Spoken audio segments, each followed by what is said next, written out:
Hello friends, आज हम लोग डिस्कस करेंगे जेई एडवांस 2025 पेपर 2 का एक क्वेश्चन है। जो क्वेश्चन हमारा आया हुआ है वेक्टर अलजेब्रा से आया हुआ क्वेश्चन है। क्वेश्चन में देखिए, consider 3 vector X Y Z, mean यहाँ पे स्मॉल एक्स स्मॉल वाई और स्मॉल जेड 3 वेक्टर दिया हुआ है।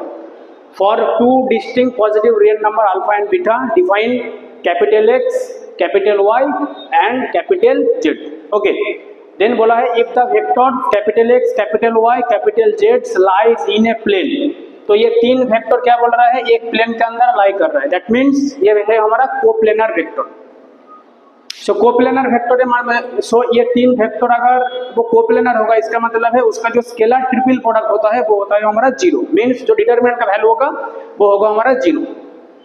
फिर क्वेश्चन में पूछा है then the value of alpha plus beta minus 3 का वैल्यू क्या होगा। ठीक है, तो पहले यहाँ पे जो एक्स वाई जेड जो वेक्टर है ये एक प्लेन के अंदर लाई कर रहा है, मीन्स कोप्लेनर है। तो पहले एक्स वाई और जेड इन तीनों वेक्टर को फाइंड कर लीजिए। क्यों फाइंड करना है, क्योंकि हमारा एक्स जो वेक्टर है इसमें आई जे के कंपोनेंट नहीं है, उसमें अल्फा एक्स बीटा वाई और इसमें है जेड। तो एक्स का वैल्यू हमें बिठाना पड़ेगा, स्मॉल वाई का वैल्यू बिठाना पड़ेगा और स्मॉल जेड का वैल्यू बिठाना पड़ेगा। फिर एक्स वाई जेड तीनों को कैलकुलेट कर लीजिए। तो पहले में देखिए एक्स वेक्टर को मैं कैलकुलेट कर रहा हूँ। एक्स का वेक्टर दिया हुआ है alpha X plus beta Y minus Z vector, है ना।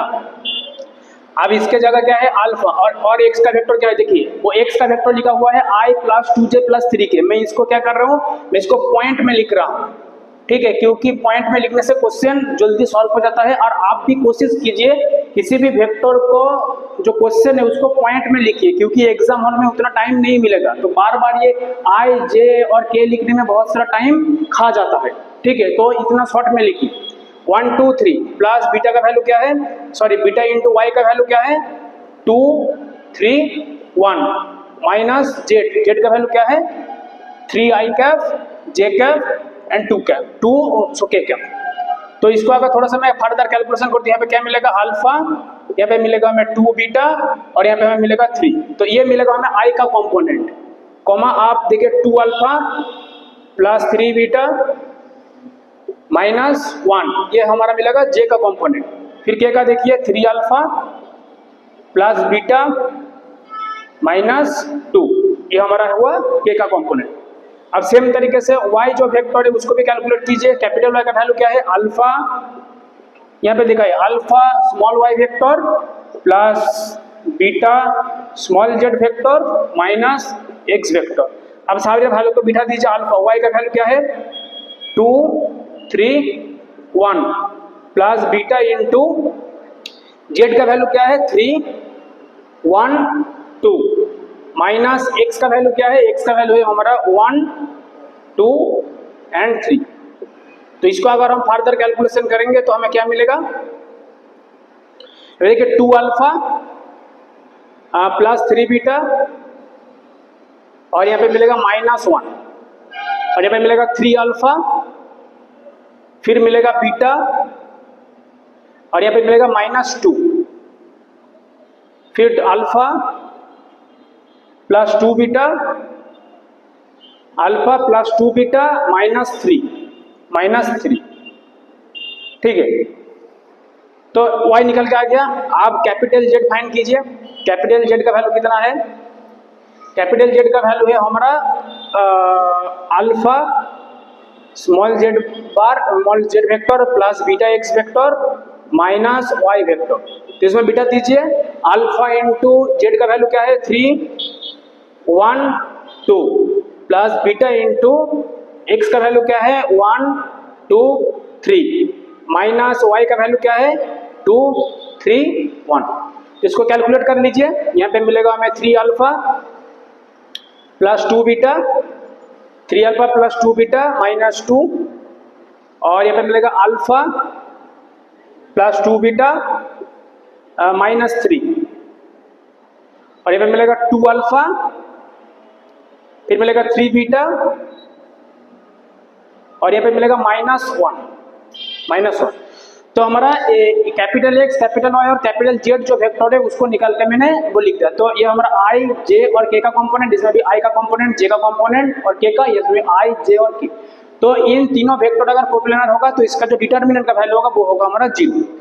तो जो डिटर्मिनेंट में रखूंगा ये वो 3 वेक्टर हमारा एक रो के अंदर आएगा, ये होगा हमारा सेकंड रो और ये होगा हमारा थर्ड रो। ठीक है, तो इसको मैं एक एक तरीके से मैं लिखता हूँ। देखिए आप तीनों वेक्टर क्योंकि कोप्लेनर है, दैट मीन्स ये तीनों वेक्टर का जो इसको मैं मिटा रहा हूँ यहाँ पे देखिए, यहाँ पे क्या आएगा, यहाँ पे तीनों वेक्टर की कोप्लेनर है, that means determinant of alpha plus 2 beta minus 3, यहाँ पे है 2 अल्फा प्लस 3 बीटा माइनस 1 और लास्ट में क्या है, लास्ट में है हमारा 3 अल्फा प्लस बीटा, लास्ट में हमारा है 3 अल्फा प्लस बीटा माइनस 2, ये आया है।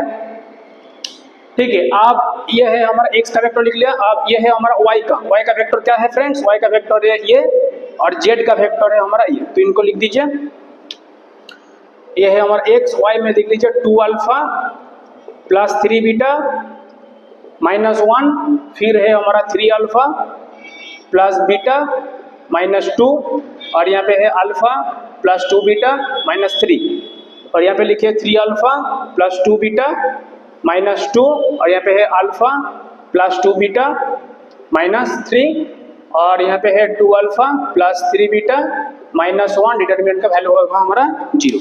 अब हमें क्वेश्चन में वैल्यू क्या फाइंड करना है, क्वेश्चन में वैल्यू फाइंड करना है अल्फा प्लस बीटा माइनस 3, तो इस डिटर्मिनेंट को सिंपल कैलकुलेशन वो कर लीजिए, लेकिन इसको डायरेक्ट बाय डेफिनेशन से मत कीजिए क्योंकि इतना बड़ा लेंथी कैलकुलेशन होगा, इसको तुम सॉल्व नहीं कर सकते हो एग्जाम हॉल में। तो इसमें हमें यूज करना है रो एलिमेंट्री ऑपरेशन। आप इस डिटर्मिनेंट को ध्यान से देखिए, ये first row, second row, third row, ठीक है ना। तो मैं अगर फर्स्ट रो को यहाँ पे हमारा जो रो है, फर्स्ट रो है, फर्स्ट रो को मैं मॉडिफाई कर रहा हूँ, मीन्स R1 डेस में कर रहा हूँ। कैसे कर रहा हूँ, 3 रो को मैं ऐड कर रहा हूँ, R1 plus R2 plus R3। ये ऑपरेशन हमने सिर्फ R1 के ऊपर में लगा रहा हूँ, R1 मीन्स फर्स्ट रो के ऊपर।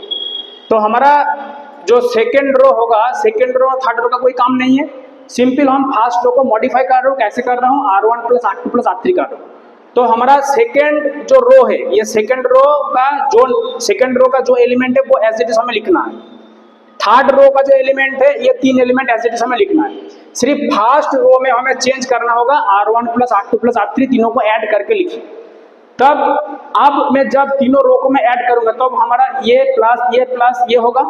तो जैसे ही मैं इन तीनों को ऐड करूंगा, यहाँ पे देखिए alpha plus 2 alpha plus 3 alpha, तो हमें मिलेगा 6 अल्फा। यहाँ पे जो बीटा को भी देखिए वो 2 बीटा प्लस 3 बीटा और यहाँ पे एक अल्फा था, तो हमें यहाँ पे भी मिलेगा 6 और यहाँ पे देखिए -3 -1 और -2, यहाँ पे भी मिलेगा हमें -6। सिमिलरली यहाँ पे देखिए 2 प्लस 3 प्लस 1 6 मिलेगा, यहाँ पे भी हमें 6 मिलेगा, यहाँ पे भी 6 मिलेगा, यहाँ पे भी 6 मिलेगा, यहाँ पे भी 6 मिलेगा। तो सबको अगर मैं ऐड करूं और 6 को अगर मैं कॉमन लूं तो हमें क्या मिलेगा, अल्फा प्लस बीटा -1 मिलेगा। इसको भी अगर मैं ऐड करूं, यहाँ पे भी मिलेगा हमें 6 अल्फा प्लस बीटा -1 मिलेगा। इसको भी अगर मैं ऐड करूं और 6 कॉमन ले लूं तो हमें मिलेगा अल्फा प्लस बीटा -1। ठीक है, तो यही मिलेगा। अब इसके बाद मैं इधर लिख रहा हूँ, इसके बाद में इधर लिख, आप देखिए अब ये जो डिटर्मिनेंट है और सेकंड रो, आप देखिए सेकंड रो का और थर्ड रो का जो एलिमेंट है उसको एज इट इज लिखना है, हमने वो नहीं लिखा, ठीक है, एज इट इज इसको लिखना है। अब फर्स्ट रो में देखिए, फर्स्ट जो रो में ये एलिमेंट सब एक कॉमन है, तो ये एलिमेंट को कॉमन ले लीजिए फर्स्ट रो के अंदर, क्योंकि ये वो डिटर्मिनेंट है तो मैं कॉमन में ले सकता हूँ। तो इस एलिमेंट को फर्स्ट रो से कॉमन ले लीजिए, तो हमें क्या मिलेगा 6 into alpha plus beta -1 common ले लिया, तो हमारा जो फर्स्ट रो का इधर में 1 1 1 हो जाएगा और सेकंड रो और third row as it is, second row और third row as it is जो था वो हो जाएगा, इसका वैल्यू डिटरमिनेंट का 0। अब यहाँ पे ध्यान से देखिए, ये एक नंबर है, ये नंबर इनटू इस डिटरमिनेंट का वैल्यू 0 है, तो इसका मतलब क्या है, मींस आइदर ये 0 होगा या फिर ये 0 होगा। अब इस वो डिटरमिनेंट का वैल्यू कैलकुलेट करने का कोई जरूरत नहीं है, क्योंकि हमारा ये क्वेश्चन है न्यूमेरिकली आंसर टाइप क्वेश्चन है, तो इसका एक ही आंसर निकल के आएगा। तो इसका वो डिटरमिनेंट का वो सॉल्व करने के पीछे टाइम वेस्ट जो मत कीजिए, आइदर ये 0 होगा या फिर ये 0 होगा। तो हमने पकड़ लिया इसका वैल्यू ही होगा 0, ये जो वैल्यू टर्म है that means alpha plus beta -1 का वैल्यू हो गया 0। तो हमें अल्फा प्लस बीटा का वैल्यू मिल गया, हमें 1। हमें फाइंड क्या करना है, अल्फा प्लस बीटा -3, और अल्फा प्लस बीटा का वैल्यू मिला है हमें 1, so that means 1 -3 that means -2। तो -2 इसका करेक्ट आंसर हो जाएगा। तो ये क्वेश्चन जेईई एडवांस 2025 पेपर 2 में आया हुआ क्वेश्चन है। ये क्वेश्चन बहुत ही इजी क्वेश्चन है। मैक्सिमम स्टूडेंट ने गलती क्या किया, इस डिटरमिनेंट को सॉल्व करने लगा। अगर डिटरमिनेंट को तुम लोग सॉल्व ये करने लगोगे ना तो उसमें घूम फिर के तुमको एक नॉन जीरो टर्म मिलेगा। क्यों? क्योंकि यहाँ पे कंडीशन दिया हुआ है अल्फा और बीटा क्या है, पॉजिटिव डिस्टिंक्ट रियल नंबर है। तो यहाँ पे कैलकुलेशन करने के बाद एक इंफॉर्मेशन मिलेगा जहां पे हम लोग बता सकता हूँ ये डिटरमिनेंट का वैल्यू नॉन जीरो होगा, देन इसका वैल्यू जीरो होगा। तो उतना सोचने का जरूरत नहीं है। ये इनटू डिटरमिनेंट का वैल्यू है zero, so that means either this zero और दिस जीरो। तो सिंपली इसको ही जीरो पुट कीजिए ना, क्योंकि ये तो एमएसक्यू पे आंसर तो है नहीं जो एक से ज्यादा आंसर आएगा। ये न्यूमेरिकल आंसर टाइप क्वेश्चन है, मींस एक ही आंसर आएगा। तो इसको सिंपल तरीके से अल्फा प्लस बीटा का वैल्यू निकल के आ गया हमारा 1 और इसमें बीटा दीजिए, आंसर मिलेगा हमें -2। ठीक है, अगर ये वीडियो अच्छा लगा तो एक लाइक कीजिए और चैनल को सब्सक्राइब कीजिए फ्रेंड्स। Thank you friends.